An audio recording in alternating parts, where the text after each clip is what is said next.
Asian news के तमाम नाजरीन को मलिक खुर्शीद हसन का सलाम। डिप्टी कमिश्नर विहाड़ी सैयद आसिफ हुसैन शाह की इंसान दोस्ती बोरेवाला से वापसी पर पक्की मोड़ के करीब ट्रैफिक हादसा देखकर रुक गए और फौरी तौर पर रेस्क्यू 1122 को बुलाकर ज़ख्मियों को तिब्बी इमदाद की निगरानी की। इस मौके पर मौजूद लोगों ने डिप्टी कमिश्नर की इंसान दोस्ती को सराहा। मज़ीद तफसील मोहम्मद शमून नज़ीर की इस रिपोर्ट में। जी बिल्कुल, डिप्टी कमिश्नर विहाड़ी सैयद आसिफ हुसैन शाह की इंसान दोस्ती बोरेवाला से वापसी पर पक्की मोड़ के करीब ट्रैफिक हादसा देखकर रुक गए और फौरी तौर पर रेस्क्यू 1122 को बुलाकर जख्मियों को तिब्बी इमदाद की निगरानी की।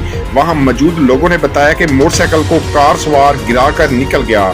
डिप्टी कमिश्नर की हिदायत पर पेट्रोलिंग पुलिस ने कार सवार को पकड़ने के लिए नाकाबंदी करा दी। डिप्टी कमिश्नर ने अपनी निगरानी में जख्मियों की मरहम पट्टी करवाकर उन्हें DHQ अस्पताल मुंतकिल कराया और MSA DHQ अस्पताल की हिदायत की कि वो जख्मियों को हर मुमकिन इलाज मुआवजे की सहूलत फराहम करें। उन्हें शदीद जख्मी बच्चे की वालिद को दिलासा दिया कि जख्मी बच्चे का हर मुमकिन इलाज किया जाएगा। मौके पर मौजूद लोगों ने डिप्टी कमिश्नर की इंसान दोस्ती को सराहा।